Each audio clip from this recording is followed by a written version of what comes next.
नमस्कार दोस्तों, आज हम एक नया सेल देख रहे हैं जिसका नाम है ईंधन सेल।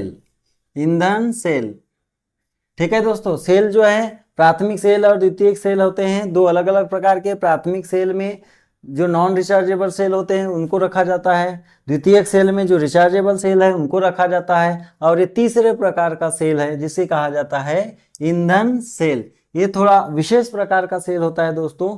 इसमें एनोड की जगह ईंधन का उपयोग किया जाता है। इसका उपयोग कहाँ किया जाता है? तो इनका उपयोग जो है विशेष तौर पे वायुयानों में किया जाता है। इसका उपयोग सामान्य व्यक्ति नहीं करते, इसे साइंटिफिक या साइंटिस्ट जो होते हैं इनका उपयोग ज़्यादातर वे करते हैं, या जिनको टेक्निकल नॉलेज होता है इसका, वो इनका उपयोग करते हैं। इस सेल में क्या होता है, इसकी रचना क्या होती है, चलो हम देखते हैं। ईंधन सेल में क्या होता है, देखो ईंधन सेल बनाना है आप लोग को, तो ईंधन सेल में कोई एक फ्यूल लिया जाता है, ईंधन लिया जाता है। ये फ्यूल क्या क्या हो सकते हैं, जैसे हाइड्रोजन हो सकता है, ऑक्सीजन हो सकता है। हाइड्रोजन ऑक्सीजन भी हो सकता है, क्योंकि दोस्तों ये ऑक्सीजन इसलिए लेते हैं क्योंकि ईंधन को जलाना पड़ेगा। जब ईंधन को जलाना है तो ऑक्सीजन की उपस्थिति जरूरी है, तो ऑक्सीजन लिया जाता है। और ये ऑक्सीजन कैथोड पर रहता है और ईंधन का उपयोग जो है एनोड पर किया जाता है। H2O2 हो सकता है, एक CH4 हो सकता है और O2 भी हो सकता है, या प्रोपेन हो सकता है, प्रोपेन O2 हो सकता है। ये प्रोपेन और O2 का सेल बन सकता है। और भी दूसरा फ्यूल है इसमें यूज किया जा सकता है, लेकिन जो फेमस होता है वो हाइड्रोजन और ऑक्सीजन का ईंधन सेल होता है। चलो दोस्तों देखते हैं कि ऑक्सीजन और हाइड्रोजन का ईंधन सेल कैसा होता है। इसकी हम रचना देखते हैं कि किस तरह से बनता है। चलिए, तो हम ईंधन सेल की बात करते हैं। तो ईंधन सेल में एक इस तरह से एक पात्र होता है, इसमें ईंधन को जाने के लिए व्यवस्था होती है। यहाँ इस तरह से गैप होता है, इधर से भी गैप होता है। ये यहाँ से शुद्ध हाइड्रोजन गैस को भरा जाता है और यहाँ से शुद्ध ऑक्सीजन गैस को भरा जाता है। ये वाला भाग दोस्तों एनोड का कैथोड का काम करता है, कैथोड का काम करता है, और ये वाला जो ईंधन है वो एनोड का काम करेगा। ये गैसेस रूप में भरे जाते हैं। अब इसको कंप्लीट करने के लिए क्या किया जाता है, यहाँ पे कुछ इलेक्ट्रोड लगा दिया जाता है जो अक्रिय इलेक्ट्रोड होता है, जैसे प्लेटिनम का इलेक्ट्रोड। प्लेटिनम का इलेक्ट्रोड एक अक्रिय इलेक्ट्रोड है, ये स्वयं रासायनिक अभिक्रिया में भाग नहीं लेता है, लेकिन एनोड या कैथोड को सतह प्रदान करने का कार्य करता है। तो ये इसको यहाँ पे लगा दिया जाता है, ये इस तरह से लगा दिया जाता है, ये लगा दिए, और यहाँ से इस तरह से एक रास्ता रहता है।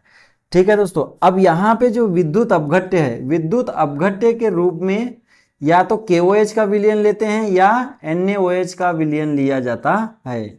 यहाँ जो फिल करेंगे ये KOH का विलयन ले सकते हैं या NaOH का ले सकते हैं। ये इस तरह से हम इसको फिल करके हम पैक कर देते हैं। ये पैक कर दिए हमने। यहाँ विलयन क्या लिए हैं हमने, या तो KOH ले लीजिए या NaOH, कोई भी विलयन लिया जा सकता है दोनों में से। ठीक है दोस्तों, अब ये जो रास्ता बना हुआ है, तो यहाँ जब रिएक्शन होगी, इनकी अभिक्रिया होगी, तो हाइड्रोजन और ऑक्सीजन की अभिक्रिया के फलस्वरूप जो है जल का निर्माण होता है। तो यहाँ से जल बाहर होगा, H2O बाहर होता है। ठीक है, और ये हो गया platinum electrode, platinum electrode, platinum का इलेक्ट्रोड हो गई ये। ठीक है दोस्तों, तो ये इस तरह से संरचना होती है। ये एनोड का और ये कैथोड का काम करता है। एनोड पर कोई भी ईंधन लिया जाता है, जैसे हमने यहाँ पे हाइड्रोजन लिए हैं, कैथोड पर ऑक्सीजन लिए हैं। विद्युत अपघट्य के रूप में KOH ले सकते हैं या NaOH लिया जा सकता है। अभी कार्य कैसे करता है, जब ये सेल कार्य करता है तो यहाँ पे हाइड्रोजन गैस को भरते हैं और यहाँ से ऑक्सीजन गैस को फिल किया जाता है, यहाँ पे अंदर दिया जाता है, भरा जाता है या इसके अंदर प्रवेश कराया जाता है। तो ये ऑक्सीजन गैस का अधिशोषण करता है, प्लेटिनम इलेक्ट्रोड इधर हाइड्रोजन गैस का क्या करता है, अधिशोषण करता है। और अधिशोषण करने के बाद में केमिकल रिएक्शन होती है, यहाँ पे रेडॉक्स रिएक्शन होती है, और रेडॉक्स रिएक्शन होकर और ये के OH को हम K प्लस और OH माइनस में ब्रेक करते हैं तो ये OH माइनस रिएक्शन करता है और रिएक्शन करने के बाद में जो है यहाँ पे अभिक्रिया संपन्न होती है। तो यहाँ पे किस तरह की अभिक्रिया संपन्न होती है, यहाँ पे हम देख सकते हैं कि जो हमारा एनोड है, एनोड, तो एनोड पर किस तरह से अभिक्रिया होती है दोस्तों। यहाँ पे एनोड पे है हाइड्रोजन, तो यहाँ पे हाइड्रोजन जो है H2 ये अभिक्रिया करेगा प्लस OH माइनस से, किससे अभिक्रिया करेगा, OH माइनस से, और यहाँ पे निर्माण कर लेगा 2H2O, 2H2O का निर्माण कर लेगा। कितने इलेक्ट्रॉन को बाहर निकाल देगा, तो 2 इलेक्ट्रॉन को बाहर कर देगा, 2 इलेक्ट्रॉन। लेकिन यहाँ पे रिएक्शन को बैलेंस करना पड़ता है, तो रिएक्शन को बैलेंस करने के लिए आप सुविधा के लिए यहाँ 2 लगाना पड़ेगा यहाँ पे, और यहाँ पे भी 2 लगा देंगे, 2 2 जो 4, सॉरी यहाँ 2 यहाँ 2 लगा देंगे तो ये रिएक्शन बैलेंस हो जाएगी।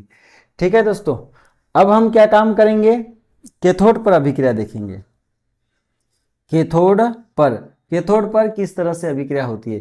कैथोड पर हमारे पास में है O2 प्लस, ये O2 अभिक्रिया करेगी, किससे अभिक्रिया करेगी, तो ये 2H2O लिक्विड से अभिक्रिया करेगी, और अभिक्रिया करके क्या कितने इलेक्ट्रॉन को एक्सेप्ट करेगी, 2 इलेक्ट्रॉन को, प्लस 2 इलेक्ट्रॉन को ये एक्सेप्ट करेगी। ठीक है, 2 इलेक्ट्रॉन को एक्सेप्ट करके ये क्या फॉर्म करेगा, तो ये OH माइनस फॉर्म करेगी।